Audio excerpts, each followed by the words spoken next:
Test 1 2, test 1 2. Arts and music. Definitely not.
With my notes, because these days I can forget my name. Sorry about that, but yeah, there you go. So welcome everyone. Thank you very much for coming. Today's program is part of a series of events run by AuralPluralities. AuralPluralities is a research network led by academics and creative practitioners dedicated to addressing and extending upon the oral diverse term in the arts and humanities research. Throughout 2024, we run events at Goldsmiths, University of Sussex, and University of Kent as well here. The events are curated by Alice Eldridge, Helen Frossi, we have in the audience today, John Leverett-River and myself, and they are supported by the Chase Doctoral Training Partnership Scheme. This our second network event is here, and we present a research talk and a concert by Rob Mackay from Newcastle University, featuring works diffused through the Music and Audio Arts Sound Theatre, focusing on the exploration of interdisciplinary boundaries. Before I hand over to our guest Rob Mackay, I'll let you know our agenda for today. So we start with the talk now. It will last about an hour, and then we have an hour's break. Tea break, so we can go somewhere outside for tea and lunch if you want to. And then at 4 p.m. we're going to have the MAAST concert. And those of you online, it will be good to have your headphones ready, because the concert is going to be broadcasting binaural format, so you need your headphones for full experience. And without further ado, I just hand my microphone. Where's the microphone to Rob Mackay? Thank you, Rob. Thank you. Thank you very much, Jackie, and thanks for the invitation, and thanks to Helen for all the organising as well. It's a real pleasure to be here today and to be presenting over this beautiful sound system. Thank you everyone for coming along. So today, in this talk, I'm going to be talking about a lot of my compositional practice with examples, particularly around what seems to have emerged, I guess, over the years, as I have this kind of predilection with place and this idea of composing place and relating my works to different places. And I guess that sort of started in my sort of more early explorations in the realm of electroacoustic music, particularly in my PhD work. So if we go back to sort of the early days of music concrète and the work of Pierre Schaeffer, he was excited by the fact that once you're able to capture sound onto a physical medium, you can start to sculpt it by, say, speeding things up, slowing them down, mixing them, etc. And therefore, concrete music, you're able to actually touch the sound in a sense. And it also meant that you're able to create music that went way beyond the timbral limitations of physical instruments and voices. So he was looking at using everyday sounds, but sort of divorcing them from the real-world connotations. So for that, he created or asked the listeners to employ what he called reduced listening, where you're listening through the veil of the loudspeaker, and you're not thinking about the sound source itself, but purely listening to the sound for its sonic qualities and how those sounds combine together musically. However, our hearing has evolved over millions of years to be quite good at detecting what sound source is creating a sound, for very good reason. You know, if we've got a saber-toothed tiger kind of about to pounce on us, or if we can hear water in the distance. And so really, I think since those early days of Pierre Schaeffer's music, within electroacoustic music and music that uses sounds from the real world, there have been a whole host of composers that play on that wonderful kind of ambiguity between almost listening to the sounds for their pure abstract musicality, as well as listening to them for the connotations that they have from the real world. So as composer Ambrose Field puts it, today reality can be directly alluded to, represented, or subverted by the composer.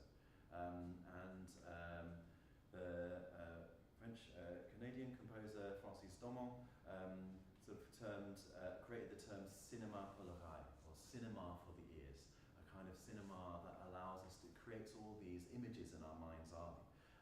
And Simon Emerson also talks about this idea that you can have these two different discourses running through the music at the same time. The mimetic discourse, which would be using those real-world connotations that the sounds associate with the real world to create a kind of story, perhaps, or a journey. And then also the oral discourse, which is listening to the sounds purely for their abstract musical qualities. Catherine Norman also talks about the real-world music as composed listening. So I was really interested in my PhD work in this area and these kinds of ambiguities that we can create, especially when you transform one sound into another. You can almost travel from one place to another. And using similarities, sonic similarities or timbral similarities between one sound and another, and then extending those through lots of different digital processing techniques to kind of sculpt the sound and really morph it from one thing to another. So the sounds might have similarities in gesture. They might have a similar kind of shape over time. If we think about Dennis Smalley has the term spectromorphology, where we can think about sound as evolving spectra over time. The sounds contain lots of different frequencies, and those change over time. And if you could almost picture the sense of a So it might have similarities in gesture or texture, or there might be a similar pitch base, and you can use any one of these qualities to accentuate those aspects of one sound to then make them sound a bit more like another. The transformations might be gradual or sudden, might be individual sounds transforming from one to another, or might be an entire soundscape gradually morphing from one to another. It might be from one real place to another, it might be real to imaginary, imaginary to real, etc. So I'm just going to play a little example from one piece. I wanted to show you this amazing building. This is the Slovak radio building in Bratislava. And I had a 2-week residency there way back in 1998. So I was winning a residency prize from the Bourges Electroacoustic Music Competition. I got to stay in the building itself. This is a wonderful upside down pyramid. And I'm just going to play you this example and see if you can work out what's going on in terms of one sound transforming to another. So we start in one place and end in another.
Sort of a train that turned into an electric guitar and then back again.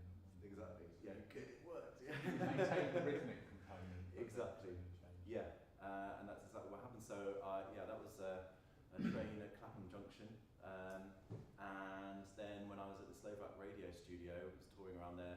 There were some people recording a jingle in the studio, and I recorded that, and I noticed that when I looped part, there was a kind of rhythmic percussion part of the music. When I sort of filtered that to take some of the higher frequencies off, it sounded very similar to the sort of repeated rhythm of the wheels on the train track. And so it's sort of starting with something, noticing usually as some kind of similarity, and thinking, oh, how do I use that? So that's one example, and that's actually going to be the first piece I play in the concert later on this afternoon. I then sort of extended those ideas. That was in a piece that's purely for loudspeakers alone. This is the first piece that I composed, which combined a live instrument with sounds through loudspeakers, called Flute Melt. As the name might suggest, the idea in that piece is that the flute and the tape part, or the fixed media part, kind of melt into each other. There's sort of transformations from the live flute, and the sound, hopefully, you get a sort of illusion that the sound kind of flies out of the flute and becomes other things. So I'll just play you a short example. One transformation from that piece.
once that initial transformation has happened, you hear a single bird call, and then I mimic that bird call on the flute. So it's kind of flute to birds, and then sort of back to the flute, sort of imitating the birds.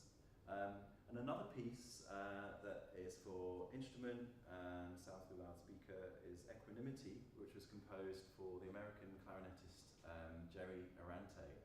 And this is for an album, which is, I suppose, quite sort of ambient in a sense that the program notes say, these works are intended to be calm, peaceful and tranquil, perhaps being suitable for relaxation and contemplation, but at the same time they're compositions of substance that will be satisfying for active listening as well. So in that sort of Brian Eno sense of works that are hopefully as interesting as they are ignorable. So something which doesn't poke out and grab your attention, but at the same time, if you do decide to listen to it, hopefully it gives you something fruitful to listen to. And this was for the album is called Delicate Balance. And so for me, there was a sort of obvious ecological connotation in the title of the project. I ended up taking a field recording of a beach, a moonlit beach in Mallorca, where you can hear the sounds of cicadas and the sounds of waves gently lapping on the shore. And what I ended up doing was almost creating almost like two paintings. I was very much influenced by composer Monty Atkins' album 5 Panels, which is influenced by the paintings of Mark Rothko. And he's trying to create these non-teleological compositions, so compositions which don't necessarily have a beginning, middle and an end, but they're more like a sculpture that just sort of hovers and exists. And each time you listen to it, the listener themselves can choose a different sort of pathway through it. So we think of music as being time-based art and perhaps painting as not being, but if you think about it, to experience a painting, it still exists in time. You know, our experience of it, it exists in time, and each time you look at that painting, you might experience it in a different way. Depending on how your eyes sort of graze over the surface of the painting, you might walk right up to it and you'll notice that the texture of the paint, maybe layers coming through others, or you stand back and then you see the whole composition. So in a way, he was trying to do the same thing musically. Pieces that don't necessarily go somewhere, but at the same time have engaging elements within them. So again, within this piece, there's a kind of abstract and mimetic discourse. So I'm using sounds for their purely musical quality, but also their, the field recording of the cicadas conjures up this sense of being on this beach. And I have sort of include a kind of real scene where you've got the sounds of the real field recording. Then the clarinet mimics those sounds, and I've then accentuated how far it sounds like those sounds by using some live electronics, which make the clarinet sound more like cicadas, for example, and I'll go through how I went about doing that. But the idea is that there's a kind of two main sections that are almost like two pictures layered on top of each other, which depict the same thing but in different ways. We start off with a more abstract painting, and then we end up with a more sort of realist painting. And so the methodology for it is that we've got a live clarinet player and then just a stereo pre-recorded part, which combines sounds that were played on the clarinet, which have then been further sculpted by the software, and then there are a range of different real-time effects plugins like pitch shifting and delay, which the black lines there, as they go up and down, represent the envelopes as the level of effect comes in and out. And it's just done on a timing basis, so we have a stopwatch, and the clarinetist knows when certain effects are going to be coming on and off. So there's this kind of, that's a sonogram showing all of the different, well, it's kind of two different sections, and so the more intense the frequency is, the brighter it turns out, and you've got the left and the right channels there. So there's this, as I was saying, that I'm getting the clarinet to mimic the sounds of the real world, this kind of mimesis. Acoustic ecologist Bernie Krause talks about three general descriptors for types of sound within a soundscape. So you have the geophony, which is sounds naturally occurring that aren't made by living organisms, such as waves on the sea or the sound of the rain. Then you have the biophony, sounds made by living organisms. And then finally, anthropophony, human-made sounds. So in this piece, we've got geophony, we have breath sounds on the clarinet, which are akin to the sounds of the waves and the wind in the leaves. Then we have, for the biophony, key clicks, which kind of represent some insect sounds. And then some pitched nodes, which mimic bird calls and cicadas. So I have this kind of repeated staccato pattern, which then gets pitch shifted up into the same register as the cicadas. So there's a sort of gradual transformation of the clarinet. And then in terms of the effects I'm using, like I say, pitch shifting, where you grab a sound, and in this case, I'm just shifting it up and up several octaves. We use delay with a sort of repeated sound. There's an effect called freezing, which will record a very short section of a sound and then loop it. And in this case, if the clarinetist plays a long note, it sounds as if that note has been frozen in time. And then you can do various things with it. And then shuffling is another kind of delay, which is a kind of more random and creates a really nice texture, which sounds a bit more like the waves to me.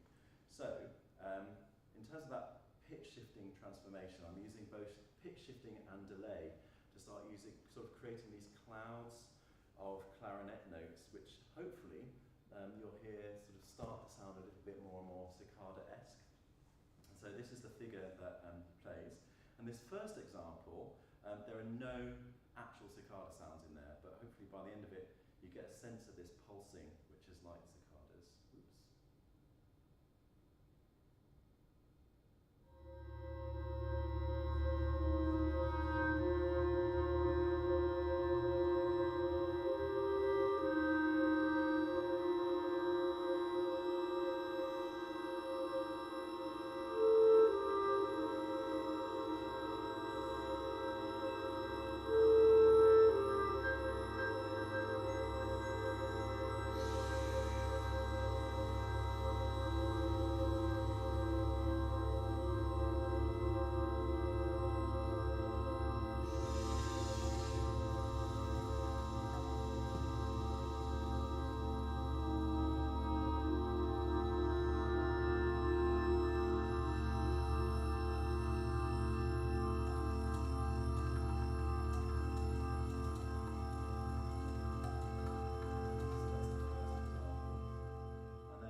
A field recording of real cicadas underneath.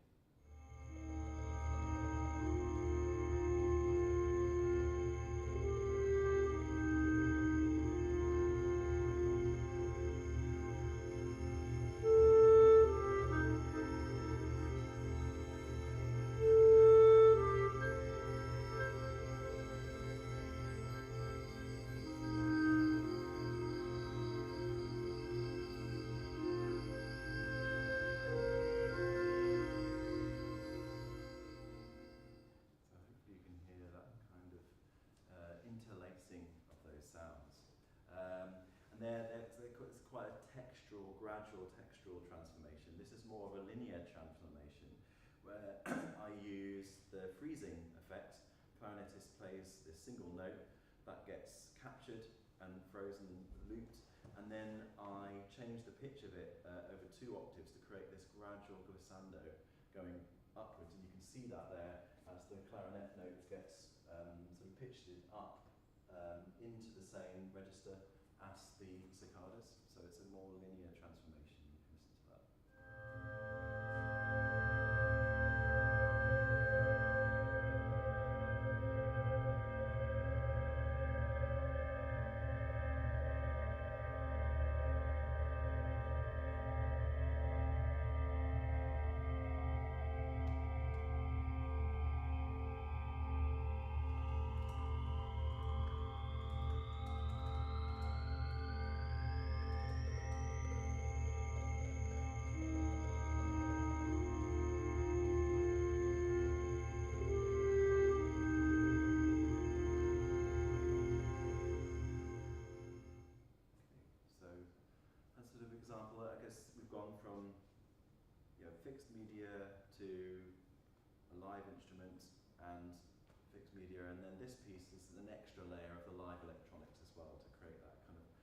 melting transformation between those different layers in the composition.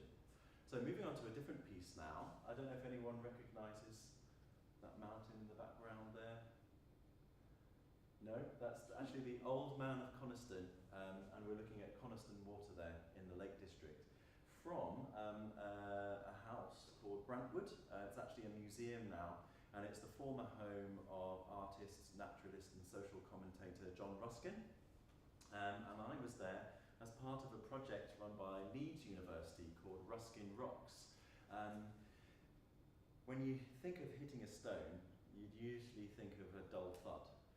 But actually there are a lot of rocks which give a beautiful resonance when you hit them. And the geology of the Lake District is such that it's actually quite rich in ringing rocks. And in the 1700s, a guy called, I forgot his first name, but Crosthwaite found 8 worked pieces of stone in a riverbed, and when you hit them, you notice that they rang beautifully, and they were sort of arranged in something like a pentatonic scale, and that inspired him to create his own lithophone, so lithos, rock, phone, sound. So it's basically almost like a stone xylophone. That then further inspired the Richardson lithophone, which was at the time in the 1800s billed as the world's first rock band. And it was played to Queen Victoria, and they toured it all over the world over about 3 years. So for this particular project, which is the lead of the project was Professor Bruce Yardley in the middle there, Professor of Metamorphic Geology at Leeds University, and Keaton on the left was responsible for designing the 2 instruments actually. He's in front of what's called the iRock, which has a sensor on each bar. As you hit it, there's an installation now in the museum which will show the frequency content of the sound, and then a map from where the rocks are from, and then also what the rock looks like on the thin section, so you can sort of see the relationship between the crystal structure in the rock and the sound that it makes.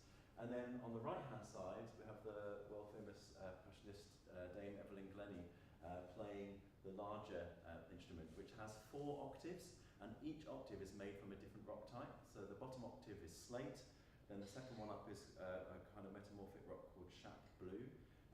Then the third octave is made from hornfels, which is kind of rock which basically you get slate, and then if it's heated up, in this case by hot granite magma, it becomes hornfels, and it's a kind of more brittle, glassy sound compared to the slate. And then finally the top octave is limestone. So I was commissioned for this project to create a piece which combines the writings of John Ruskin, the sounds of the instrument itself, played by Evelyn Glennie, and then field recordings from the locations that the rocks were from, the natural environment, but also quarries with rocks being blasted, and also water jet cutting. So they use a local water jet facility which can cut through about that much of rock just through high pressure water. And they make all sorts of things like gaskets and stuff, but in this case they were making a lithophone. It was quite interesting. So you'll hear that piece in the concert this afternoon. It's in 5.1 surround sound. And I guess my sort of journey with rocks and music probably goes back to my undergraduate degree, because that was at Keele University, and they specialise in joint degrees. I actually studied geology and music. And little did I know that 20 years later I'd have a perfect qualification for the job. And I actually, previous to working on the Ruskin Rocks project, I created a piece at the studio of La Maison Circuit in Paris, but that used the sounds of ringing rocks from a sort of geological cross-section of the UK, starting in the west with the oldest rocks, with slate from North Wales, which I actually recorded in Burgundy, because there's an artist there called Will Mentor that specialises with making instruments out of rocks and wood. And then, yeah, it sort of basically has 4 locations, and at each location I use the sounds of a lithophone created with well as field recordings, and I worked with a poet friend of mine, Martin Dawes, who created a different stanza for each of those locations, which was based around the story, the geological story of those rocks. And so the piece itself is called Living Waves, and Living Waves is also the subtitle of Ruskin's book on geology called Deucalion. And in this example, he's showing how you have these repeated patterns and forms in the rocks. So this top example here is actually what you can see in the rocks between Bull Crag and Maiden Moor in the Lake District. And then these three examples here are experiments that he made with pie crust.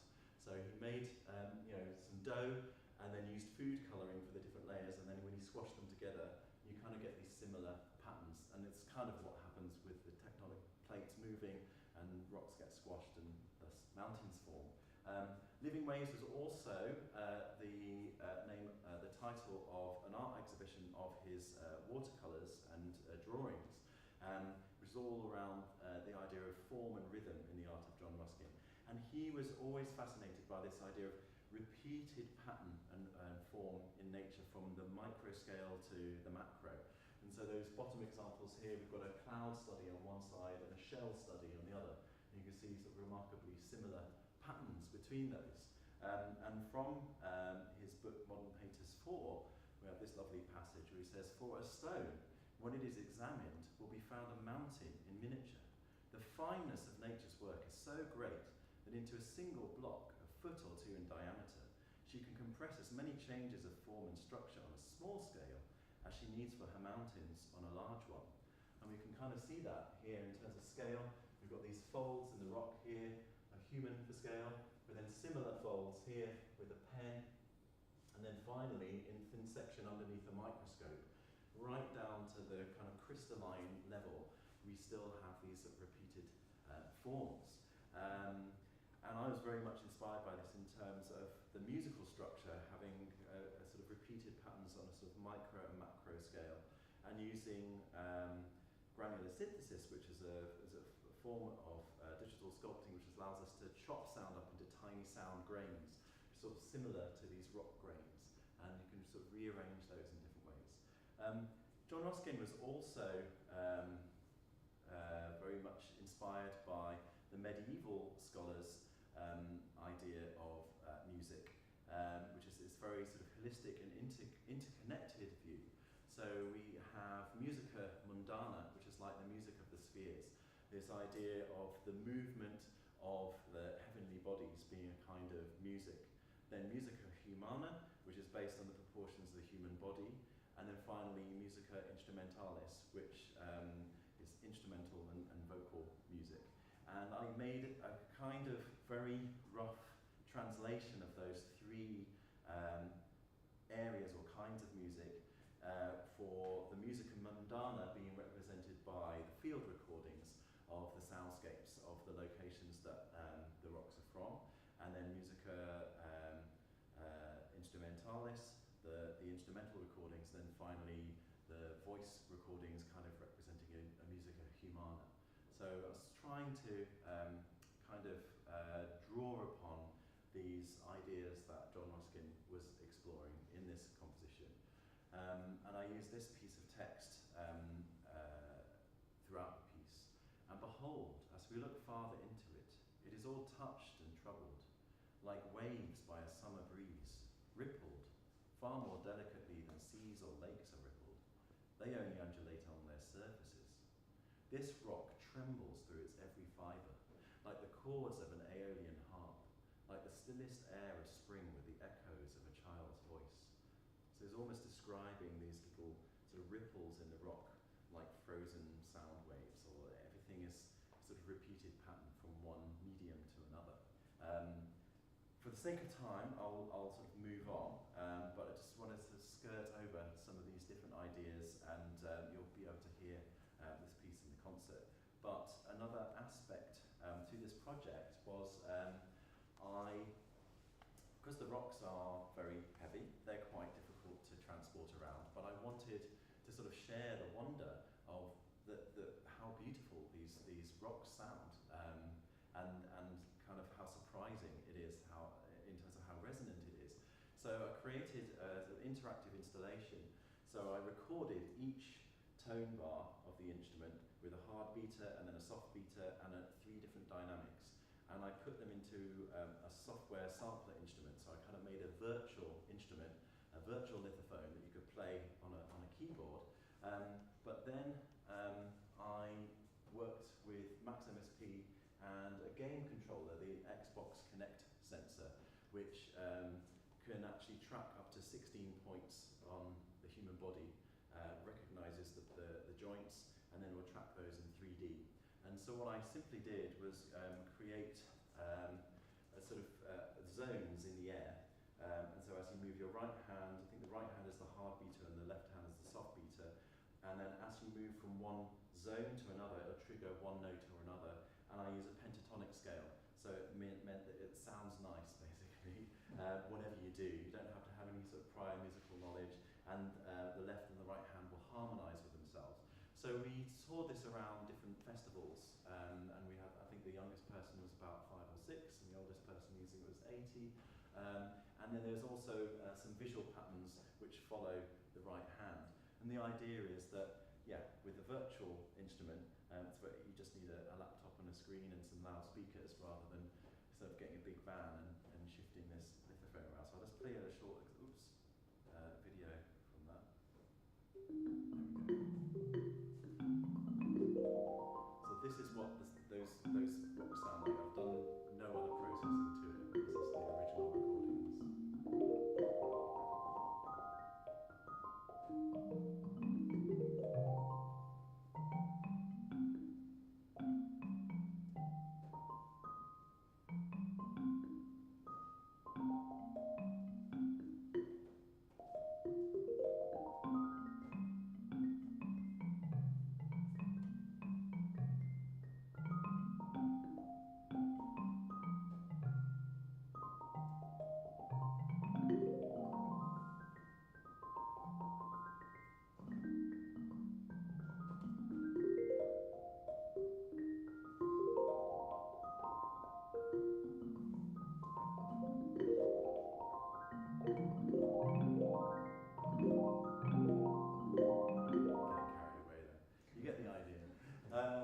So still sort of roughly around the theme of geology, I was invited to create, or I should say recreate, the sound of a Jurassic soundscape for Scarborough's Rotunda Museum of Geology. Basically, a paleo artist created this wonderful scene. And this is based on the geological evidence of that particular spot in Scarborough, but back 135 million years ago, when it was part of the supercontinent Pangaea, and in a totally different latitude than it is now. And so I had to recreate this soundscape based on the evidence that we have. So I couldn't use any bird sounds because they hadn't evolved yet. But I was able to use modern recordings of mosquitoes and dragonflies, because they haven't really changed significantly since the Jurassic. And also, the exciting thing for me was some researchers at Bristol University had recreated the sound of a Jurassic cricket, Archaeobolus musicus. And this is because they create their sounds by stridulation. They rub their forewings together, and there's a sort of structure on one wing which is a bit like a plectrum that you use to pluck a guitar, and then ridges on the other wing. And they can roughly recreate what that sounded like from this very beautifully preserved fossil from China.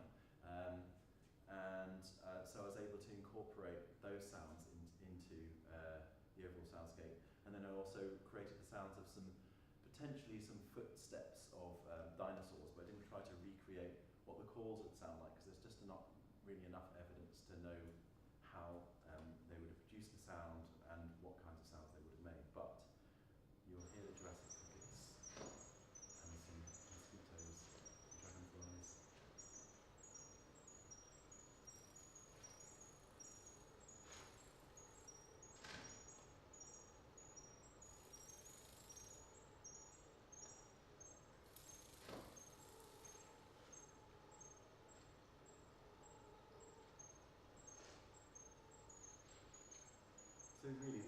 is that sound helps that whole thing just come alive because there's movement in the sound, whereas everything else is very static. Actually, another piece that was also and ended up with an installation in the Rotunda Museum in Scarborough was this piece, an installation actually, or a number of things, including video and an 8-channel sound installation created with the poet John Wedgwood Clark,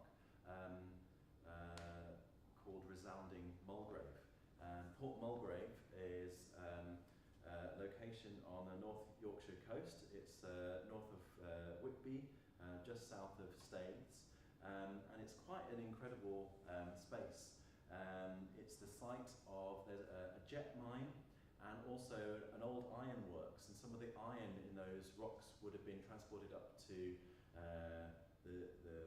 Newcastle, and then from there around the world. And there's actually some iron in the Sydney Harbour Bridge, which comes from those rocks on the North Yorkshire coast. And just really making very sort of brief reference to this, that I've done a number of collaborations with John around responding to different spaces.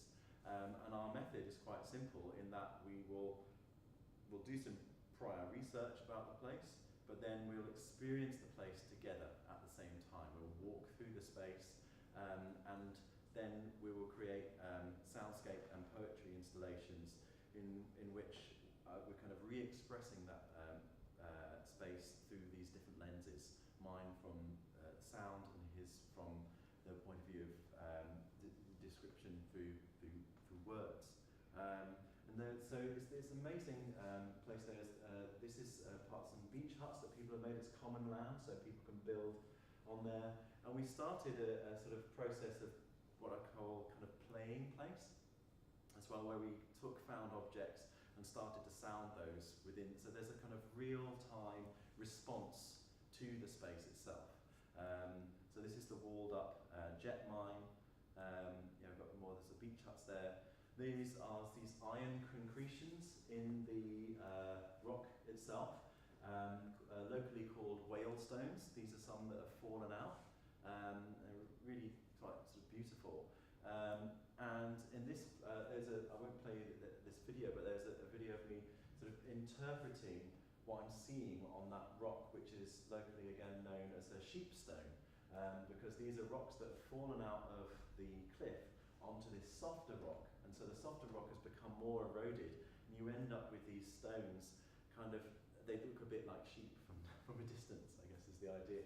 But I'm creating sonic textures which are similar to these kind of this mottled texture that we can see on the stone with its barnacles. And then there was another improvisation where I kind of responded to the strata in the cliff, kind of reading it like a graphical score, sort of interpreting these things in real time. Then we presented all these different things.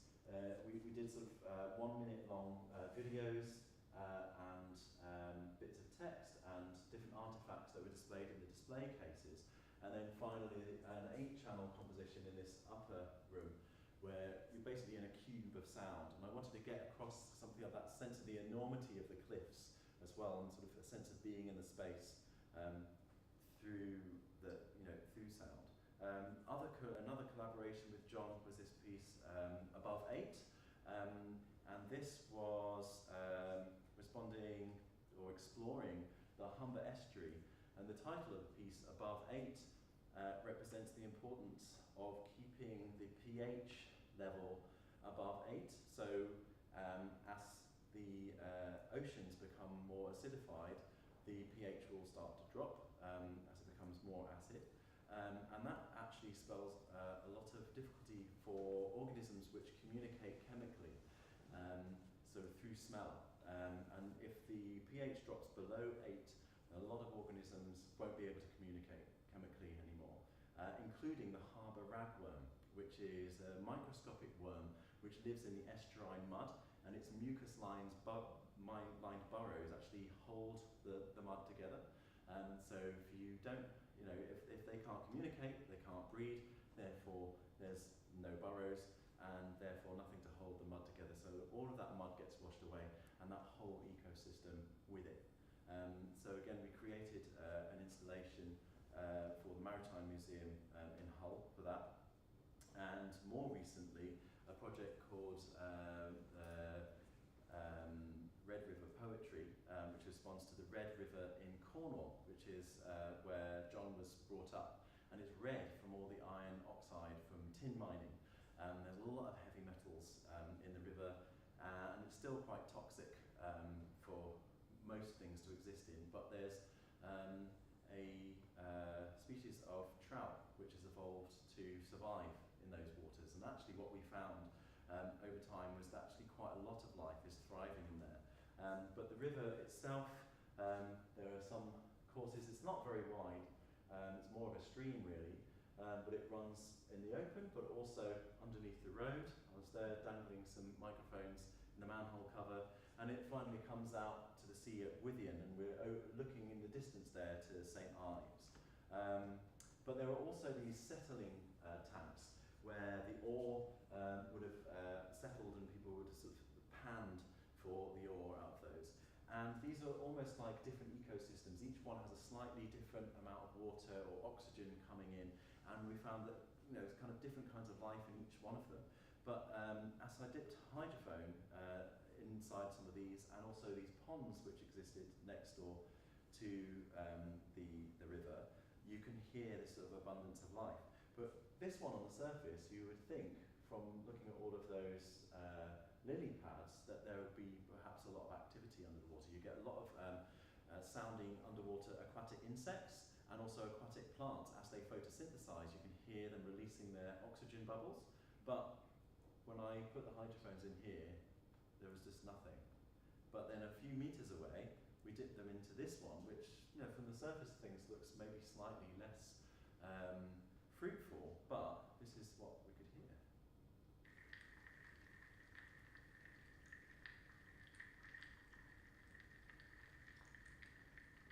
So what we're hearing is the sounds of bubbles being released by aquatic plants. And what I noticed actually, it was a very sunny day, as a cloud came overhead, the intensity of the sound dropped almost immediately, and as the cloud moved away, the intensity moved up straight away as well. So I didn't say anything to John. I said, just put your headphones on and listen.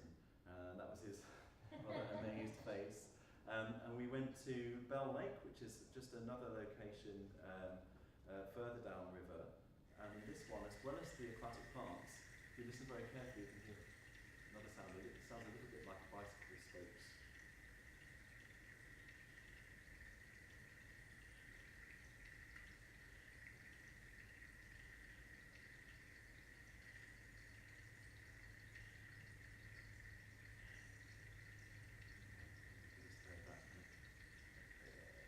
And there's also there's a kind of slower scraping.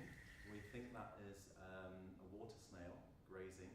And then that higher pitched sound is actually the sound of a pygmy water boatman, which was successfully identified by Jack Greenhall at University of Bristol.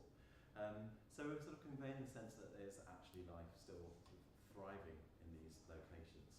And finally, we've got about 10 minutes or so to talk about, well, I suppose a long-term project now it's turning into, which is called Following the Flight of the Monarchs. And it's an interdisciplinary acoustic ecology project bringing together artists and scientists and connecting communities across the migration routes of monarch butterflies as they perform this incredible migration 3,000 miles between Canada and Mexico every year. And there are actually 4 generations each year. Generation 1 is born in Texas. They fly up to the north of the US, and Generation 2 is born. They fly up to Canada, and then Generation 3 sort of stays in Canada. And it's Generation 4, which is referred to quite often as the super generation, which makes the entire journey from Canada to Mexico in one go. And they take only about 6 weeks to do the whole thing.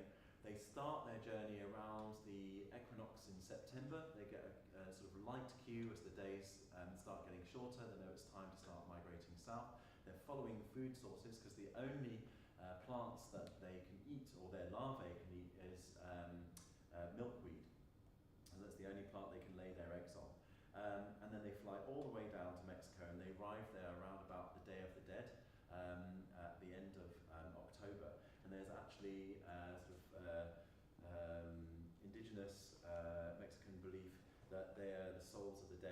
returning each year.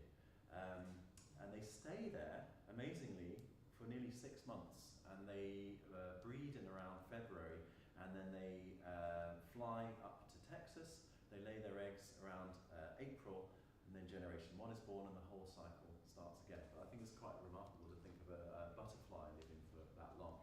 So the whole sort of life cycle from egg through 5 stages of caterpillar, and then these amazing chrysalises, and I don't know how easily you can see here, but they start off green with these completely gold. It looks like a gold zip. Like how's that evolved? It's just incredible. You can see it a bit more clearly on this one. But they're really quite beautiful creatures. So my journey with monarch butterflies began in 2015 when I visited the El Rosario Reserve in Mexico, and I was interested actually to record the sounds of the butterflies.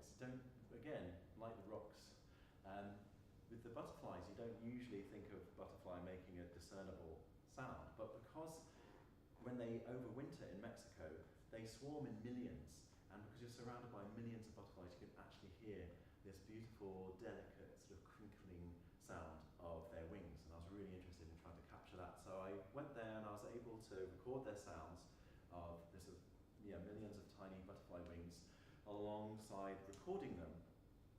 And then I later put that footage and sounds together into an installation created for the Amy Johnson Festival in Hull about a year later. And Amy Johnson was a famous aviatrix, as the first person to fly from the UK all the way to Australia. But for that, I created an installation that's a bit like a hide in the forest. The idea is that you walk in, and you're almost looking through windows, but there's 4 video screens and 4 loudspeakers. So as you walk inside the hide, the idea is that you're kind of looking out at the forest and you're hearing the sounds, and the sound actually has 3 layers. One layer is field recordings, including the sounds of millions of butterfly wings. Another is a specially commissioned poem in Spanish by Mexican poet Rolando Rodriguez, which is based around the scientific knowledge that we have of the monarch migration, but told from a very emotive point of view. And then finally a musical layer, which is based on improvisations recorded on the same day that I filmed and recorded the butterflies out in the open air, which is myself playing flute and American musician David Bink playing handpan, and another American musician, John Sanders, playing accordion. So there's these sort of 3 layers that are combined together. And then sort of presented that installation in various locations, including the Eden Project, that's sort of at the top there. And then I think my favourite presentation of this was at the Shambhala Festival in the UK. We were walking in the open air in the British woodland, and then you go inside this box, and you sort of, the idea is you're teleported to southern Mexico, and you're surrounded by the monarch butterflies. So there's several people involved with that, and the hide was actually designed and built by Alex Brooke, who was a theatre technician at the University of Hull at the time. We also presented various versions of this as the physical hide, and also a film version, which I'll be playing in the concert tonight, which is kind of incorporates the poetry and the music and the soundscapes. But through the making of this installation and working with the monarch butterflies, I became acutely aware of the environmental threats that they face and that they represent. So they're very much an indicator species of these quite drastic changes in the environment. So their numbers have declined by nearly 90% over the past 2 decades. And there are 3 main factors for that. One is industrial use of herbicides and pesticides, which is a particular issue in the Corn Belt in the US, and that sort of kills everything else other than the genetically modified corn that is built to resist these chemicals, but it kills everything alongside the milkweed, which is the only plants that the monarch's larvae can eat. Also deforestation, a particular issue in Mexico, because the butterflies, when they overwinter in Mexico, they only roost above 10,000 feet in the oyamel trees. So they're kind of squashed into the mountaintops. So we've got this big population of millions of butterflies just squashed into a few hectares. So very, very fragile environment. And then finally, like everything else, climate change is affecting them. So monarch butterflies, thousands of them can be wiped out in a single night by a freak storm. past 10 years or so, my research has become more and more sort of connected to the area of acoustic ecology, soundscape ecology, and increasingly scientists are using sound as a method for assessing the health of ecosystems. Particularly sort of inspired by Bernie Krause on the right there, who I mentioned earlier, with this idea of I've already talked about the biophony, the geophony, and the anthropophony. But also, he's developed this acoustic niche hypothesis, and this is based on listening to environments around the world over sort of 50 years and recording these pristine environments. And what he seemed to be noticing in all of these different biomes is that all the different species are evolving to communicate across narrow bandwidths of frequencies which don't overlap with each other. So what we have here in Borneo, in Kambiki, we have these insects with cicadas right at the top here, but then we've got two different species of birds which are at different frequency ranges. Then they don't know what that is, but then there's gibbons right down at the bottom there as well. And so he's written this beautiful book called The Great Animal Orchestra, because his original training was as a musician, and then he did a PhD in bioacoustics and worked for the Forestry Commission in the US. He's sort of reading these sonograms almost like musical scores. They look like an orchestral score. And it's a great book if you get a chance to read it. So I think one example of how sound can be a useful tool when perhaps other domains might not make the changes as obvious. So when Bernie Krause was working in the Sierra Nevada mountains in California, in Lincoln Meadow, this is an area where they were doing selective logging. So rather than just chopping down a whole swathe of trees in one go, they would chop down individual trees sort of here and there. And the idea was to minimize the impact. So he went there 6 months before logging, took a photograph and a sound recording. Then he went there 6 months after logging, so i.e. a year later, took a photograph and a sound recording. The photographs looked pretty much the same. Visually, you couldn't really detect much difference. But sound told a very different story. So this is a sonogram 6 months before logging. You can see there's loads of activity, really sort of biodiverse, certainly a sonically diverse environment. And this is 6 months after logging. So this is just a lone woodpecker. And he says that he's been back there about 15 times over the last 25, or over a course of about 25 years. And he said it still hasn't recovered. So I think sound, particularly listening to that interrelationship of sound in terms of an acoustic ecology, can be a really powerful tool. And a lot of work has been done using long-term recorders, where you take a sound recorder, leave it in the field for several weeks or possibly even months, and then come back and then take all of that data off. In the same time that the same visit actually that I first encountered the monarch butterflies in 2015, I went then to a conference in Arizona, and it was there that I met Grant Smith from SoundCamp. And SoundCamp's based in the UK, in London, and they specialise in high quality live streaming of soundscapes. And I was wondering, wouldn't it be interesting to be able to install live streaming open microphones across the monarch butterfly migration routes, creating a network of stream boxes that would share the sounds of those locations with anyone in the world via an online sound map. And that's a project called Locus Sonus, which is based in France it's the art school in Aix-en-Provence and the University of Marseille. It's a collaboration. And that's an online sound map. Anyone can access it or even live stream on the map as well. And I was just blown away by this. And the idea is we could share that in real time, and it could also potentially be used as a kind of warning device for illegal logging. And that's the reason for having it in real time rather than a pre-recording. The first box that we installed was in the Cerro Pelon Reserve in Mexico, and we worked alongside Butterflies and Their People Arborists, which is a scheme giving paid roles to people to be stewards of the forest. And I think there's actually 6 of them now. This is when there were 3 when we went in 2018, and actually one of these guys used to be a logger, but now is getting paid to be a guardian of the forest. We've been working with forest rangers as well. And so the idea really is to listen into, if the monarch butterflies as an indicator species, we know that their numbers have declined by nearly 90% over sort of 20 years. What other species are being affected along those migration routes? There are major bird migration routes as well. Can we listen into the bird species in those reserves? How are they being affected? But also, because the monarchs make this wonderful sound as they fly, they have to heat up to nearly 25 degrees in order to fly. They're cold-blooded, so and if it's too cloudy for too long, then they can't fly. But they need to be able to leave their roosts and fly down to meadows where they can drink dew and nectar from flowers. And I was talking to the now late Lincoln Brower, who was the world-leading monarch butterfly specialist at the time, and we wondered, well, could we use machine listening to listen to the relationship between when the butterflies are flying and the temperature and the humidity. So this is actually the view that met us on the first day when we went to Cerro Pelon.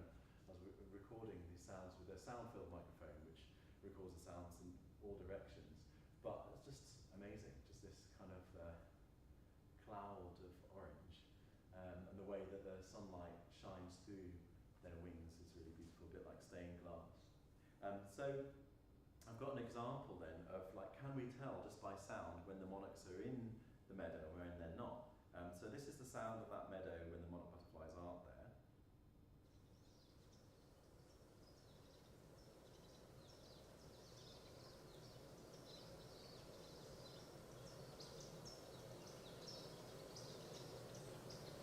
And now when they are.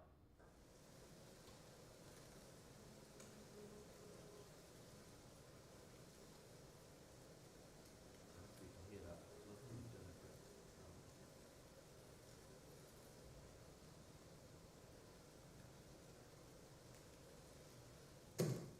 That was actually a butterfly flying into the microphone. And this is what the Locus Sonus sound map looks like. If you just Google Locus Sonus, there's some great things to listen to. And different streams are popping up all the time. For about a year, someone had a microphone inside a beehive in Paris. Occasionally between February, March, April time, there was one in Hawaii where there's a hydrophone that picks up the sounds of migrating humpback whales as they migrate south, and they're breeding at that point. But anyway, we went and installed the stream box. We had to take the heavy solar battery up the mountain top, so we went on horseback. This is our elated faces when we finally found a location that had signal. And this is what so the stream box itself is here. It's got a Raspberry Pi microprocessor. This is it. It's in a weatherproof container with the lid off. It's got microphone on either side and a charge controller because we're using this solar battery, and that's attached to a solar panel. And then this is a Wi-Fi router which works with a SIM. So we're basically using a mobile phone network, a 3G network. That's Jeff finding the signal. Just to prove it, that's it on the Locus Sonus sound map. And when we first got it working, we played a little sort of inaugural concert on top of the mountain. That's what it looks like on the side. The mountain, that's the view. And these are all of the bird species that ornithologists at UNAM, which is the National Autonomous University of Mexico, were able to identify just from a short 2-minute recording from the stream box. Kind of proof of concept, I suppose.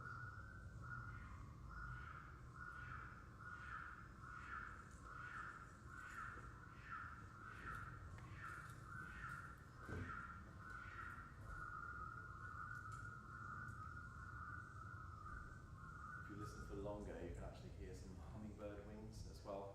And the nice thing about the boxes is that they use omnidirectional microphones. So they produce a dummy head, which is a bit like this, and this works binaurally. So it reproduces the filtering effects of our ears, which enable us to hear when things are above or below or behind us or in front of us. And so there you go. That's the sound of the hummingbird wings. And the lovely thing about doing this, if I was sat there recording, there's no way that the hummingbird would come that close. But with the stream box, you're able to listen in real time.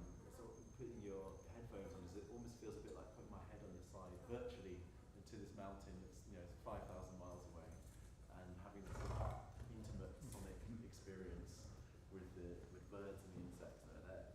So another facet of the project is that we're still working together as artists. So this is David Bink playing handpan amongst the butterflies as they're drinking the dew on the grass.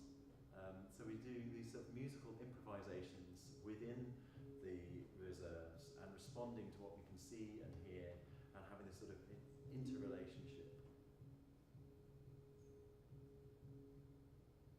For the sake of time, I will carry on. But we also, Rolando came out and recited poetry, and we did some sort of trios where I was playing flute as well. And also sort of inspired by David Dunn's piece Nexus 1, which is for 3 trombonists in the Grand Canyon, which responds to that amazing acoustic of that space, but also the other species that are existing in that space. There's some crows in that piece. So as well as the sounds of the creatures in the environment, this space has an amazing acoustic as well. So this is just myself playing flute and David Blink playing trumpet in that space. And we've not added any reverb to this. It's just really what the acoustic of the space sounds like. I'll just play you a few seconds.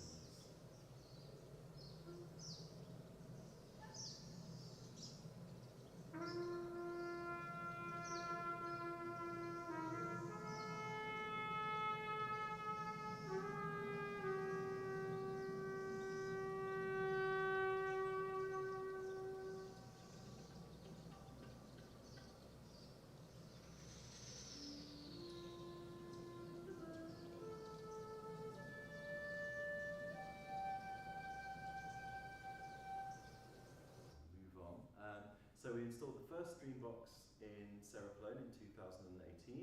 Then I went to the other end of the migration route and went to Canada. And this is Point Pelee National Park, and installed a box there. So this is like a knife-edge peninsula that cuts into Lake Erie, one of the Great Lakes, and so it's a major migration point for birds and insects. And then actually about a month ago, I was in Texas and I installed another box at Phil Hardberger Park in San Antonio. So we've got 3 nodes working now, and we've got another box actually out in Virginia that we're hoping to get installed by the end of the year. So the idea is that this sort of pilot project will have actually 5 nodes. There's 4 that we're installing and 1 that's already running as part of a project with Stanford University. There's Jasper Ridge Biosphere Preserve, which is part of Stanford University, and a guy called Trevor Herbert is running a number of different sort of monitoring devices, including one of the stream boxes in collaboration with SoundCamp. And the idea is to, in the first phase of this project anyway, is to encourage citizen scientists who can listen into the streams and use things like the Warbler app or the Merlin app developed by Cornell University, which identifies bird species, and then we can log those. Maybe eventually over time we can get some servers and our own AI tools for monitoring these things, but part of the project is around bringing people together as well for educational purposes. I actually made a program about the project and the monarch migration called Flight of the Monarch for BBC Radio 3's Between the Ears series. So that's still online. It's on the BBC Sounds app. Just Google Flight of the Monarch BBC Radio 3 and you can hear it. And there are some ambisonic recordings which are then binaurally sort of being bounced to binaural. So best to listen on headphones. You get a really immersive experience, and you hear also some of the music and the poetry. And I talk to different monarch specialists on this kind of sonic road trip from Canada through Virginia, and then eventually down to Mexico. And very finally, there's one of the latest kind of creative responses to this project was something we really got going over lockdown. Is this live streamed performance where we're combining the live streams of the soundscapes across the monarch reserves with live streamed musicians. So in this example, I'm playing flute in Leeds, David's playing percussion, pan and trumpet in California, then Rolando is reciting poetry in Mexico, and then his daughter Jessica Rodriguez, who's a media artist, who's Mexican but is now studying in Toronto for a PhD, just about to submit actually, have a Viva I think in July. And we together a sort of VJ mix of video footage that we recorded in the reserves, but mixed in real time. And so the idea for this piece is we're actually connecting these different people and places, birds, insects, in real time with this online performance. And we're very much influenced by Theresa Connor's idea of ecological performativity, which is a non-anthropocentric model characterized as a dance of agency between living and non-living systems, human and non-human actors, and the complexity within which they are entangled. And this model stems from the premise that artistic practice enables different perspectives of the world and becomes an apparatus for change, promoting what we consider a long overdue shift in the way we exist in the world. And so the idea is there's also recordings as well as the live stream. So the idea is there's multiple spatialities, but also temporalities layered together between the human and the non-human entities. And the idea is that through the medium of the internet, we're able to kind of project a sense of place, this idea of sort of telephenomenology, this sense of being somewhere through what sound can tell us or make us feel, hopefully building a sense of connectedness, embodied knowing, and empathy. So this is all our nodes that we connected there, and hopefully through Team Monica will make a difference. And just a little nod to another piece which is going to be in the concert, which is called Sea Songs. And this is based on some kind of workshops that I did with Scarborough Sixth Form college students. We went on a couple of boat trips, and just dipping the hydrophones into the water just a few meters off the shoreline introduces us to this completely, almost alien world, really, the non-human world, where we're able to hear grey seals, some snapping shrimp, which actually stun their prey by using these oversized pincers, and they can actually kill small fish with these sound waves. And then also bottlenose dolphins. I was really excited by the fact that we were able to record those one day as a pod of 3 came towards us, and I was able to get the hydrophones in the water just in time. So I kind of edited together a sound piece based on those recordings that we made on those, and also incorporated those into an augmented reality app using an app called Echoes, which uses geolocation. So as you walk through a particular area, you can walk through different zones and it'll trigger different sounds. So you can basically walk along Scarborough South Bay, and as you traverse the South Bay, you hear these different sounds that you can actually hear just off the coastline. So thank you very much for bearing with me, and I hope you're able to come along to the concert later on as well. And thank you very much for coming.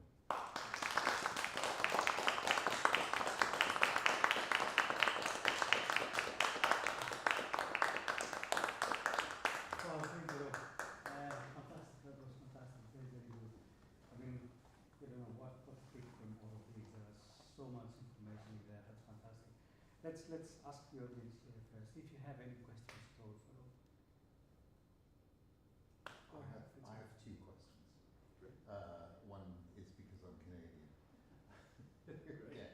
So, having been so much involvement with the monarch butterfly, how did they know to basically evolve, die, and go to the same places and come back again? Is there a sonic reference for them, or? It's amazing, isn't it? I think there's scientists are still working it out. It's incredible, but what they do know is that the monarchs have an inbuilt chronometer and sun compass, so they are able to navigate by the position of the sun in the sky and the time of year. Their bodies are very sort of temperature sensitive. Their metabolisms are very temperature sensitive. So one of the reasons that they need to migrate. So it's all to do basically with food sources. So there's actually monarch butterflies all over the world, but these are the only migratory ones.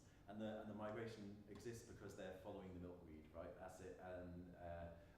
These different food sources as they need to traverse. But another thing that happens is that it's just such an amazing balance of stuff. So they generation 4 that is different from the other 3 generations, and they enter diapause, which means they don't become sexually mature. So they're kind of like big babies flying, but the idea is that they're actually slightly bigger and stronger than the other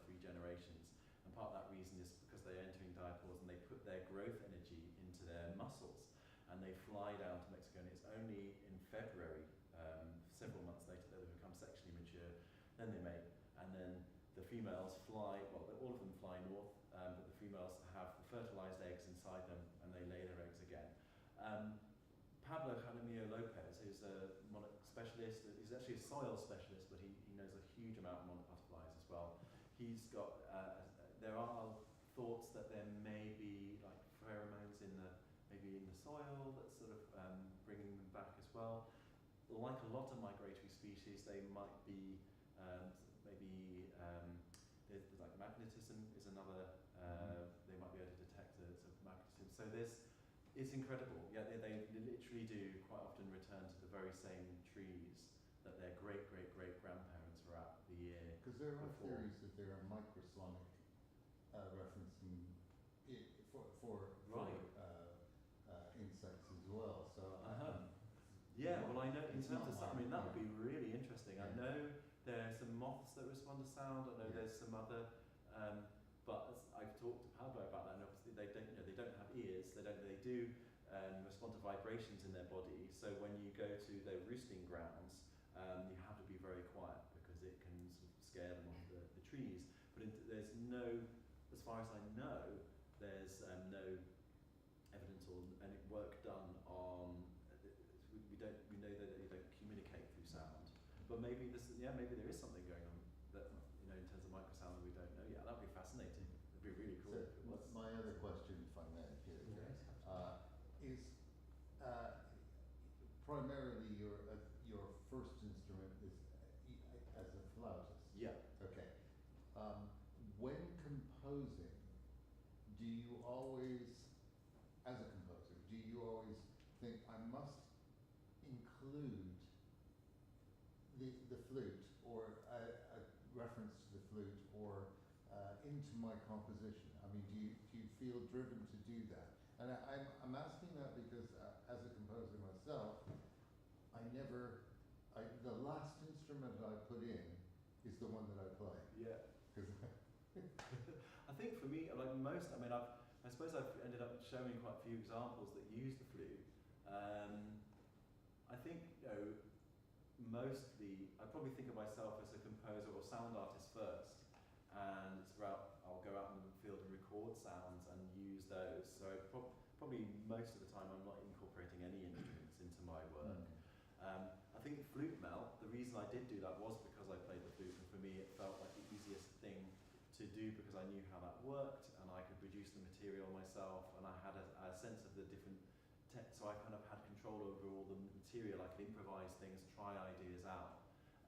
But you're right, yeah, later on I've ended up sort of taking my flute along. It's almost been by chance though, a little bit. Like, so the stuff I was doing with John, I think I just had my flute with me, and it just turned into more a part of the project than I was expecting. And then also with the monarch butterflies, I wasn't really imagining I would play the flute at all, but I ended up meeting, it's the human connection. So I met David Blink on the first time that I went out and recorded the butterflies, and we just happened to play music together. And it was about a year later I was putting the sound for the installation together, and I had the field recording and I had the poetry, and I played them together. It's like, it needs something else, it needs something to gel it together. And I remembered, I have that field, that recording of the music, and I processed it some more, and it worked perfectly. And I asked David, can we use this? And he's like, yeah.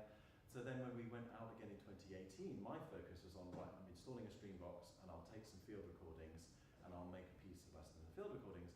But David also came out, and he was free at that time, and he really drove more of those performances in the reserves. And as a result, I then had the idea for the online performance, and it's partly the interaction with other people. Yeah, it's interesting. It's becoming, in a way, more part of my work again, or this idea of playing in the place. A lot of the time when I'm field recording, I almost try to make myself invisible or silent. Like I don't want to be in the piece, but more and more, I'm sort of. The work is also looking at that relational aspect of being in place and person, and how things come from outside us, go into us, get filtered and come out different, then interact again. There's a more entangled, I suppose, and it's just something that I I feel it's like an extension of myself. It's something I don't have to. I played it long enough that I don't have to think too much about it. If that makes sense. It's also interesting that many composers who work with live electronics have opted to use the flute instead of other instruments. Maybe it works, not maybe, it works very well with recorded sound. It is closer to the timbre that you can use with recorded Because material. it's primarily a Amounts sine of- wave, isn't it? Yes, Yeah, it's very pure. yeah, so it's very pure. Yeah. Mm. That's another reason. Maybe it is your instrument, of course, and you want to incorporate it, but it works very well with recorded sound anyway. That's true. Yeah, it lends itself to it. Yeah. I mean, I wrote a piece in the past with for live electronics and an oboe and a percussion. And the oboe, of course, stands out and it's very shrill. But it was an interesting experiment anyway. But yeah, flute works very well with recorded sound, definitely. Yeah. Are there any other? Yeah. Can I ask, I thought it was very interesting, I can't remember what it was, the field that had the quite reverberant Yeah. acoustic. How that works, I'm not quite sure. I'd have to look at it. But when you had the before and after recordings, it's quite interesting. When the butterflies were there were no other animal sounds Yeah. there. And I'm wondering, with other spaces where you recorded them, I'm guessing the sort of sheer density of butterflies is changing the sort of reverberance of the environment, and that's kind of making the other creatures kind of keep their heads down or be wary. I was wondering if you noticed. Yeah. Obviously, it was quite obvious that the acoustic changed from between those two recordings. I was wondering if that was noticeable in slightly, I suppose, less obviously reverberant spaces.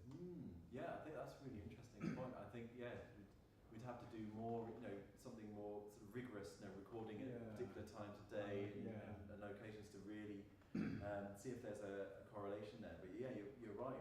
It's very noticeable between those two recordings. It is the same space. I'm trying to remember, the different times of day. I think it was actually a similar time of day on a different day Yeah. that we recorded. It's quite interesting. One of the things I do notice, though, in that location, it's very quiet. There's a real sense of silence, Right.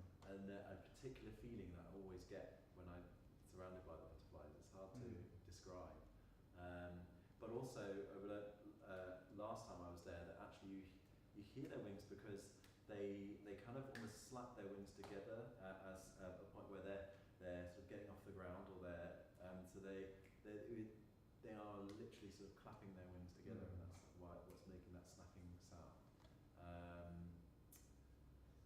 But yeah, no, that's really interesting because, like you say, there's sort of a cloud of butterflies. Yeah. What acoustic effect are their bodies then on Yeah, that they en absorb masse having Yeah, on the just environment? sheer volume. Yeah, that's another thing. So if you weighed them all, there's quite a few tons worth Yeah, of butterfly there, right?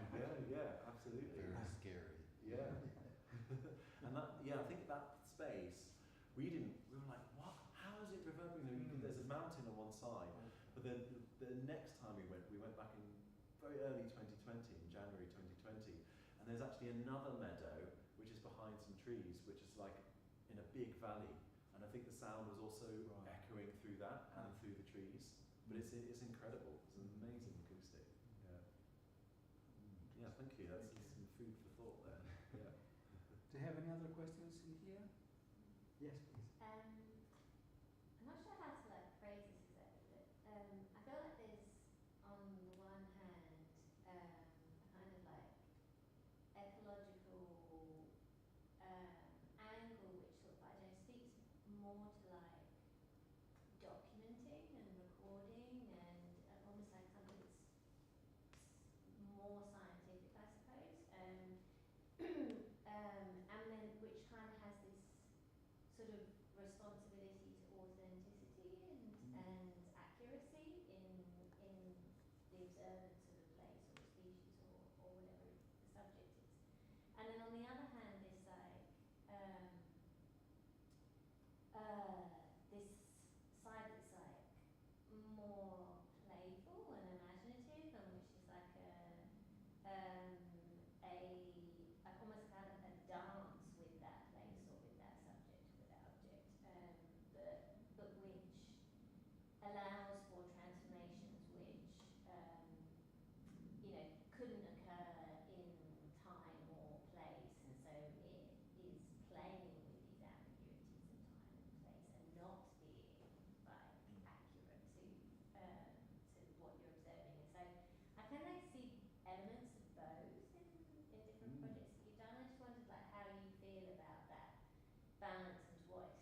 think for me the Monarch project is the one where it feels the most at the fore, for me anyway, like or the most obvious that there's that sort of almost like dichotomy between the two. And I think I'm still working it out myself. But I think for me there's something to be learned from combining and even juxtaposing those two or multiple different approaches, if that makes sense. I think there's the scientific method of trying to accurately document and observe patterns, observe things that that you can repeat in experiments and really understand this is something which is going on. But then also art as a process as well, rather than just conveying scientific ideas or what it's actually it's an investigative process as well. It's just a different way of doing it, and I think for me a lot of it is around the phenomenology of place, and it is around trying some ways to express mine or everyone in the group's experience of that place, which is an embodied way of knowing, a way of knowing in our body that you can respond, that you notice, that perhaps you might miss by almost focusing on just particularly, I'm looking for this data, and this data, and you might miss whole other things. I was talking to Brian Pijanowski, who's a Canadian ecologist who works with Bernie Krause a lot, and he was talking about Darwin and how he would just like sit and notice and go to the same place over and over again.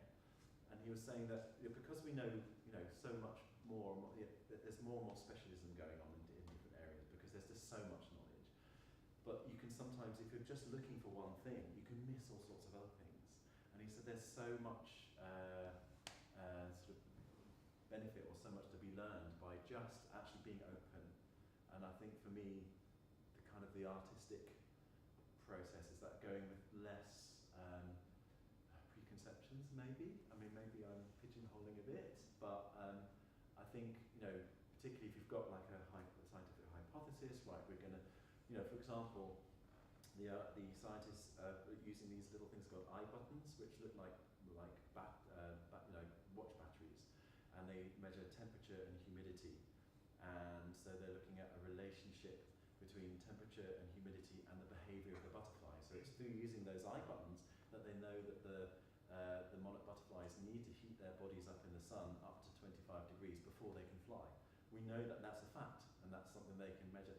But they're just looking at those particular correlations. What else is going on? I mean, yeah. So I don't know if that partly answers your. There's a tension there, but I think there's something for each sort of approach to learn, and I'm trying to sort of get a kind of more holistic understanding of the place or engagement with the place. I'm still figuring it out as well. It's like maybe part of a bigger process that can be employed in other projects as well. But for me, the Monarch project seems to be the one where it's really starting to, and partly because it's over. I've been doing it for nearly 9 years now. Doesn't seem that long. I don't know where that time's gone, but it feels like I'm just getting started, really. I'm just being really slow. But I think these things take time, and it's a process of doing it again and again and again. There's always something to notice. Like with Port Mulgrave, we went there 4 days, not in a row, but over several weeks, and every time we went there, I noticed something different. It's like a fresh thing. That's so obvious. Why did I miss that the first time? And I think there's a lot of merit to just being. Do we have any questions online? No, none come through yet. One says bravo there. All right. That's good. That's good. I have a question about the niche hypothesis that you mentioned before, because you have done a lot of underwater recordings as well, and I was wondering whether you noticed this kind of niche hypothesis underwater, just because I did a project some time ago about places which are hidden from the eye. I don't pay attention that much to them. And I did that project with 2 artists and a scientist, and we concentrated on the Isle of Grain. So we went there, and I dropped my hydrophones in a lake. And I recorded, there were a lot of water beetles, and I recorded a lot of photosynthesis there. And after that, when I went home, and I listened to that, and I passed that through the sonogram, I did sonogram analysis, and I could see every single line. I mean, there were different frequencies, Wow. and all the voices were at different frequencies there. Amazing. I was wondering whether you know whether this kind of niche hypothesis works underwater as well, Yeah. and if you have noticed that as well in your work. Well, I think, well, certainly, I went to an acoustic ecology or eco-acoustics conference in Paris, I think in 2015, 2016. I met Bernie Krause there, and I was really, I think, I didn't actually present it, I just went along to listen, but there were tons of scientists there. I think there was one artist presenting, and all the other people were scientists, but over and over, they seem to be proving the niche hypothesis in all these different biomes, including, I don't think there are any freshwater ones in that, but quite a lot of marine ones, and like temperate zones, deserts, jungles, forests, you know, you name it, and they kept over and over again, seemingly, this niche hypothesis was apparently, you know, being proven in all of these different biomes, including the marine ones.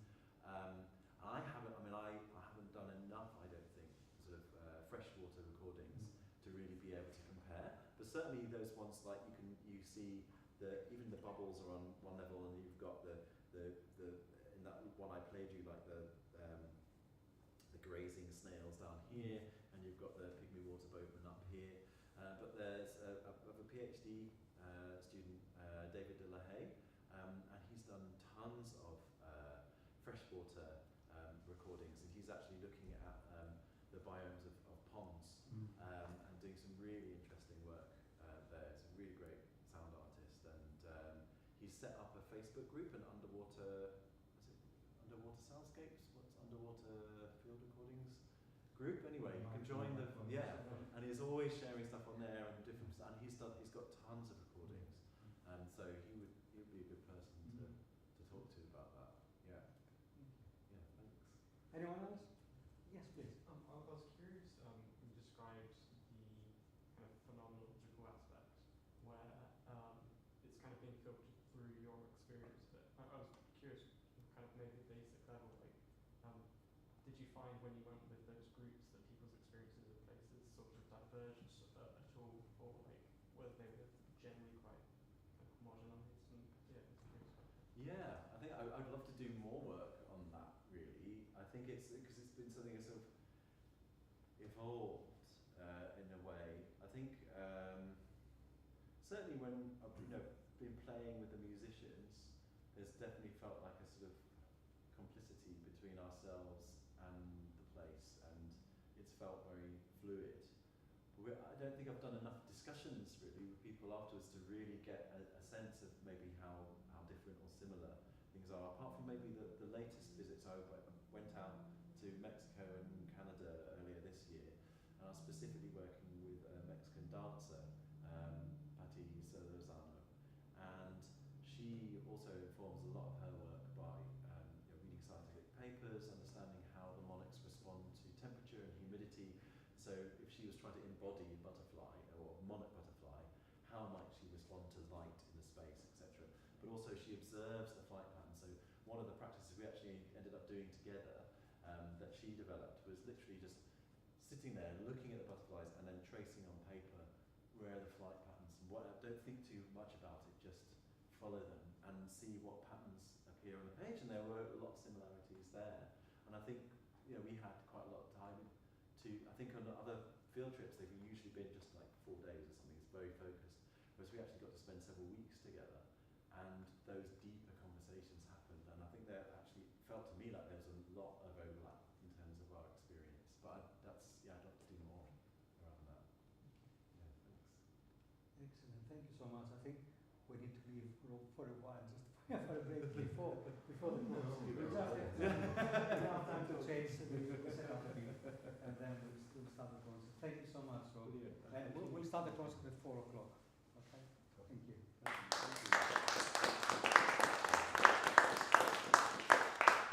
If you want coffee.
go back then and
yeah.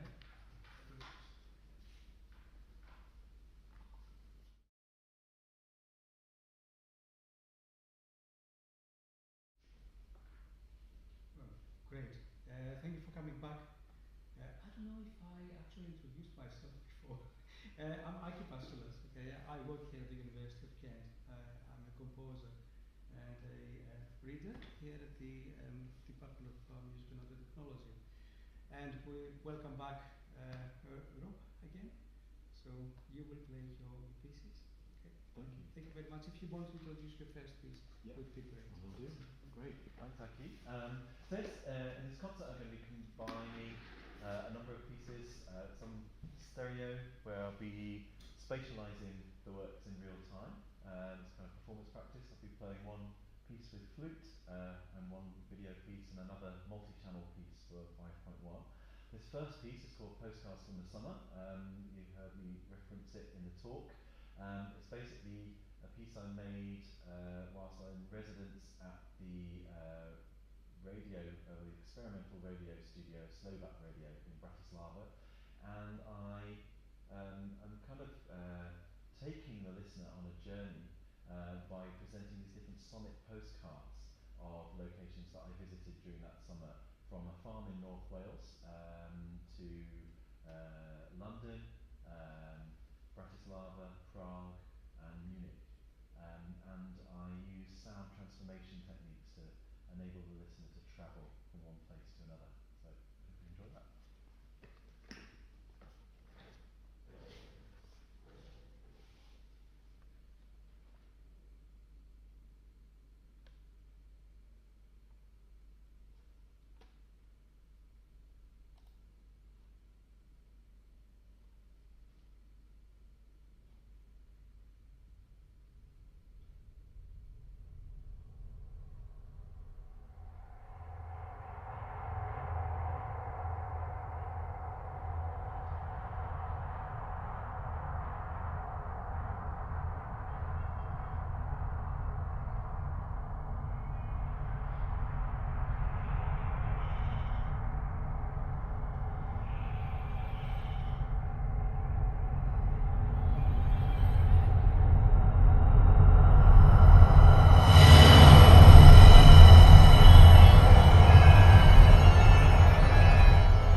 based on the same piece of text that Luciano Berio used from James Joyce's Ulysses, that he used for his piece Fima Almaggio a Joyce, where he tried to create a kind of continuum from spoken word to music and back again, using just the vocal material.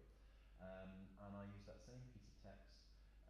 So all of the sounds in this piece have been created from a single recording of myself reading that text. It's based on chapter 11, which is called The Sirens. It's all inspired by the art of music. And there's kind of 3 layers.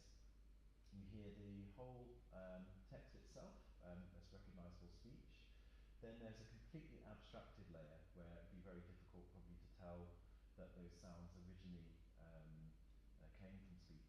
And then there's a transformational layer where I've been sort of immersed in this whole world where I can take a word and transform it into the thing that it's describing. And in terms of evoking place, hopefully in the listener's mind's eye you can conjure up senses of different places, from the sounds of waves or clocks clacking.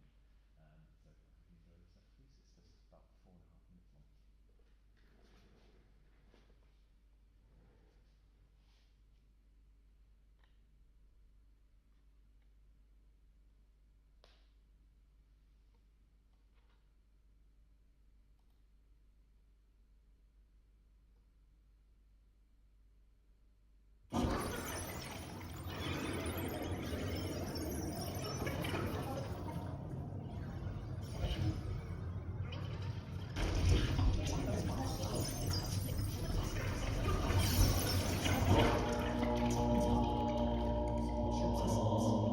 Bronze by gold heard the hoof irons, steel ringing in perfect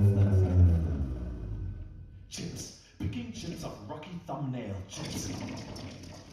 Holidays and gold flushed more, a husky fife note blew. Blue, blue, blue is on the gold pinnacled hair. A jumping rose on satiny breasts of satin, rose of Castile, trilling idles. Who's in peep of gold? Teak cried to bronze in pity, and a goal, pure, long and throbbing, long in dying core. Decoy, soft word, but look, the bright stars fade. Oh, Rose, notes chirruping answer. Castile, the morn is breaking. Jingle, jingle, jaunted jingling. Coin rang, clock clacked. A vowel, sorry. I could rebound of garter, not leave it. Smack, la cloche, fly smack. A vowel. Warm, sweetheart, goodbye. Jingle, bloomed, crashing chords. When love absorbs, more, a sail, a veil, a veil upon the waves.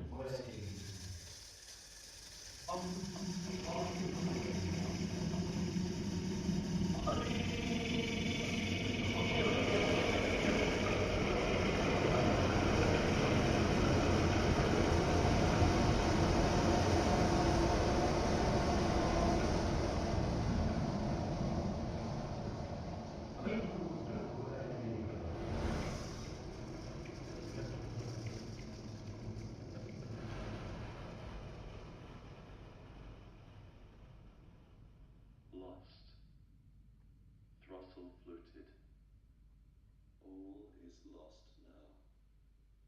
Horn, horn, when first he saw, alas.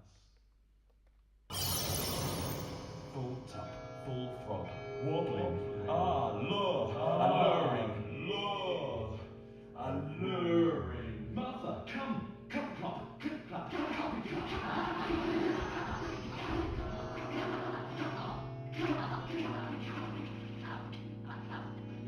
Good God, he never a hurt in all. Eve ball, pad broad, pad knife took up, a moonlight night call far,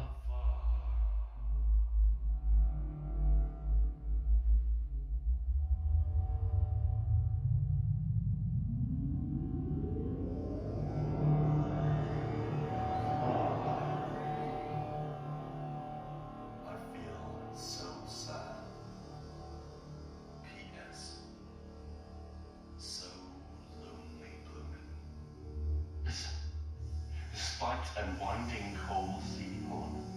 Have you them? Each and for other plash and silent brawl. Pearls, when she lists rhapsodies.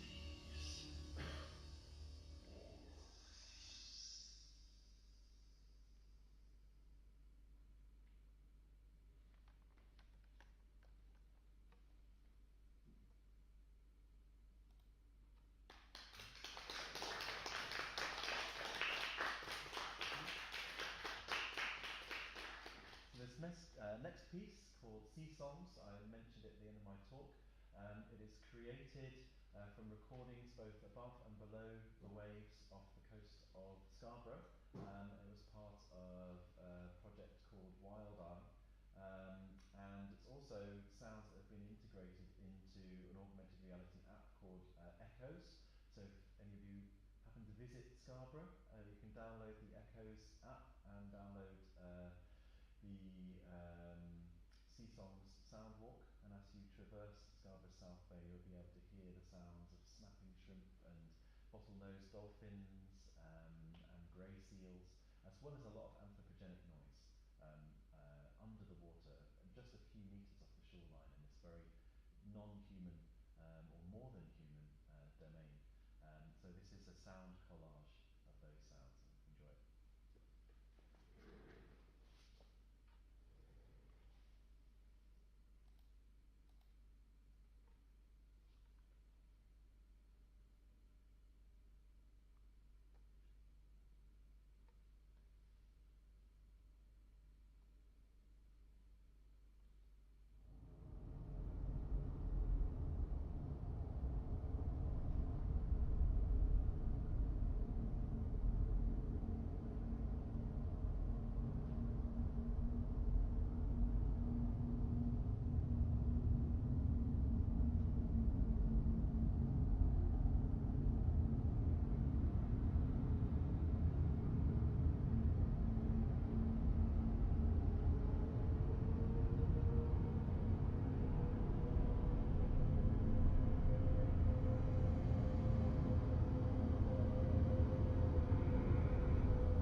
set up for that, so chat amongst yourselves.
las cosas solo para recordarlas.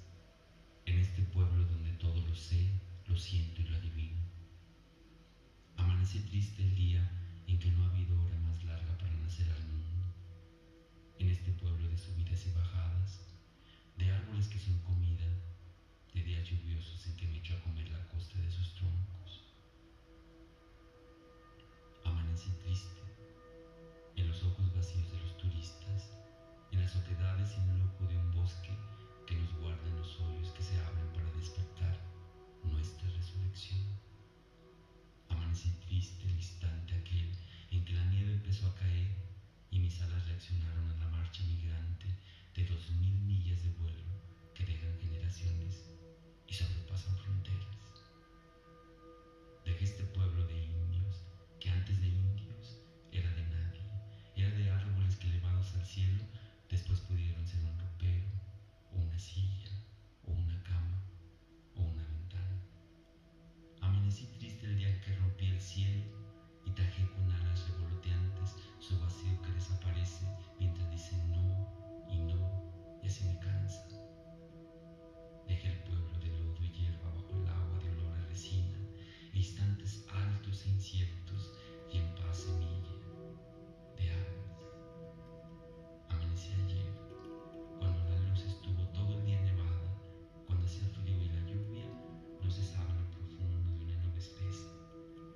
Amanecí hoy, con una luz callada y clara, yéndose a alguna parte del suelo que la atrapa y la consume. Yo también la consumo, por eso nazco, aun en los días espesos de lluvia o en los días claros que olvidan y abandonan.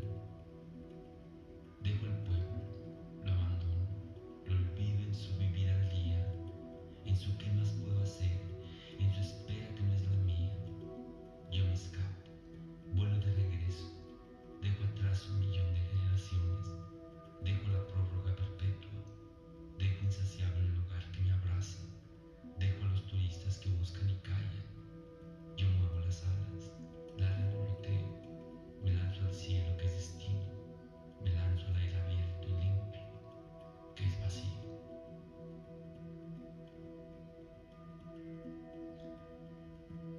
Recuerdo que recuerdo mi nombre mariposa monarca, recuerdo que el recuerdo del recuerdo era un recuerdo de pasiones, recuerdo que el recuerdo del recuerdo era un recuerdo de posiciones en el cielo, de estrellas, de puntos sobre la tierra precisos que no hacían dudar el seguimiento de la marcha, que no asusta la mirada triste, a veces, de saber que se tiene que ir a otra parte. Recuerdo sí la menuda línea magnética, las encrucijadas, los remolinos de aire que se llevaron a algunas de nosotras al otro lado del Atlántico, a las costas míticas de una tierra de pocas playas. Recuerdo que recuerdo mi nombre mariposa monarca, recuerdo que el recuerdo del recuerdo era un recuerdo de posiciones y de puntos sobre la tierra precisos. Recuerdo que recuerdo mi nombre mariposa monarca, recuerdo que el recuerdo del recuerdo era un recuerdo de posiciones en el cielo, de estrellas, de puntos sobre la tierra precisos que no hacían dudar el seguimiento de la marcha, que no asustan la mirada triste, a veces, de saber que se tiene que ir a otra parte. Recuerdo sí la menuda línea magnética, las encrucijadas, los remolinos de aire que se llevaron a algunas de nosotras al otro lado del Atlántico, a las costas míticas de una tierra de pocas playas, a las costas de una isla que las vio errantes y geográficamente extrañas. Recuerdo, al fin, como una niña preguntándole a la más anciana de nosotras cuándo llegaríamos, mientras las alas decían vuela, no pares. El cansancio dibuja fantasmas en las nubes sobre los rascacielos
the behaviours of birds,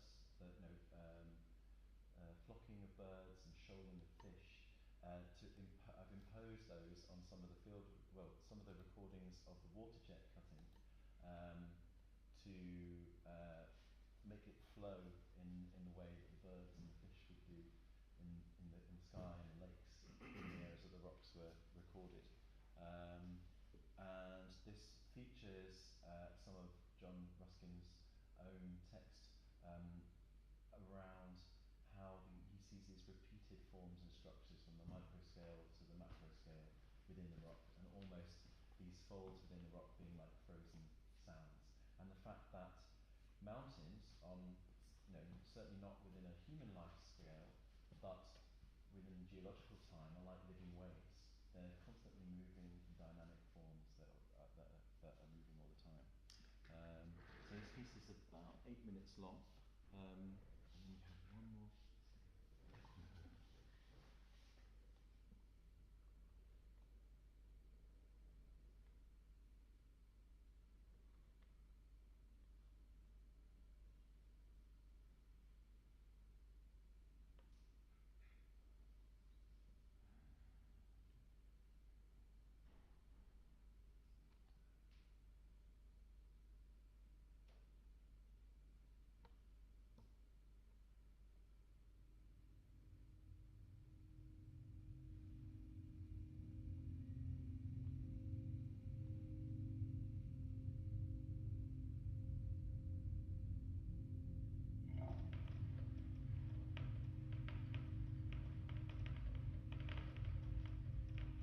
For the stone, when it is examined, will be found a mountain in miniature.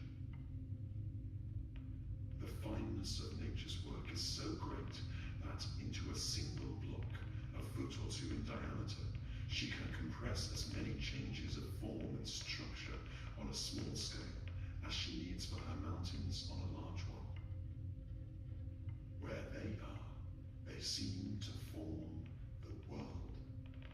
No mere bank of a river here, or of a lane there peeping out among the hedges or forests, but from the lowest valley to the highest clouds, all is theirs, one adamantine dominion and rigid authority of rock.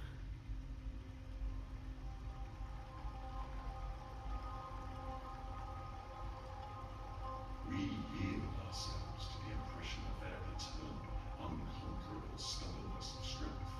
Their mass seems the least yielding, least to be softened or in any wise dealt with by external force of all earthly substance.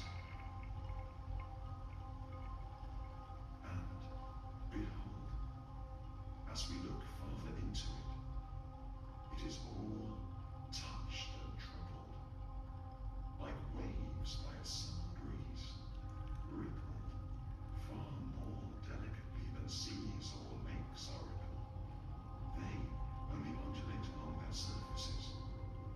This rock trembles through its every fibre, like the chords of an Aeolian harp, like the stillest air of spring, with the echoes of a child's voice. Into the heart of all those great mountains, through every tossing of their boundless crests, and deep beneath all their unfathomable defiles, flows that strange quivering of their substance.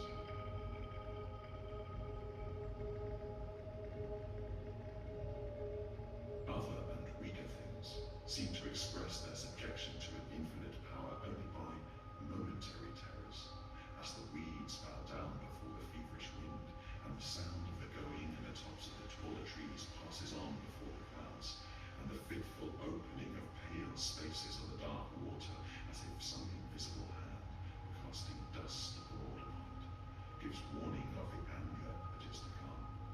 We may well imagine that there is indeed a fear passing upon the grass and leaves and waters, at the presence of some great spirit commissioned to let the tempest loose. But the terror passes, and their sweet rest is perpetually restored to the pastures and the waves. Not so to the mountains. Their had so ordained to bear upon them the symbol of a perpetual fear.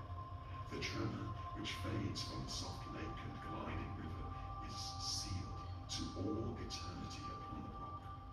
And while things that pass visibly from birth to death may sometimes forget their fickleness, the mountains are made to possess a perpetual memorial of their infancy, that infancy which the prophet saw in his vision. I beheld the earth, and lo, it was without form and void, and the heavens, and they had no light. I beheld the mountains, and lo, they trembled, and all the hills moved like me.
called Voice Wind, and it's also based on some text, me reading the text again.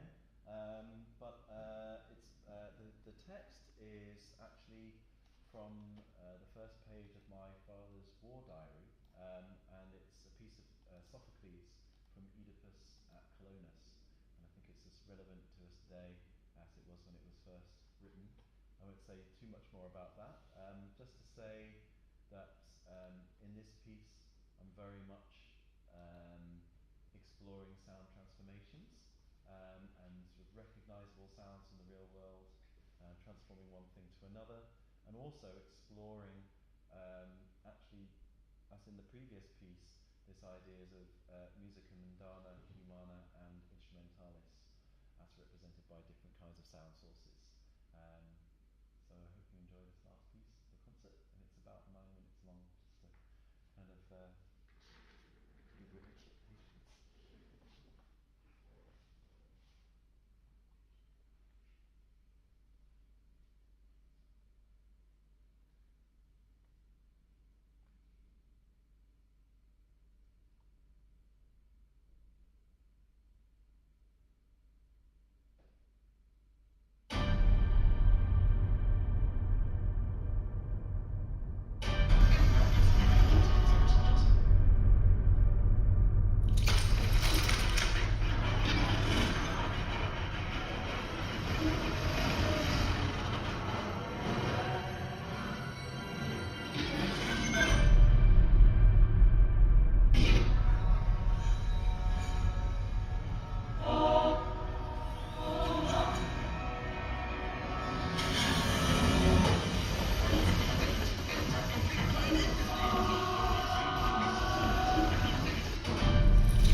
Who shall find places in these open streets of men, in the secret places of his own heart's mouth, in the secret places of his own heart forever? One way.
Listening online, and thank you again so much, Aki, for the invitation. Thank you for coming, Rob. Oh, it's a real pleasure. It was a privilege to have you here. So excellent. Thank you so much. Thank you everyone for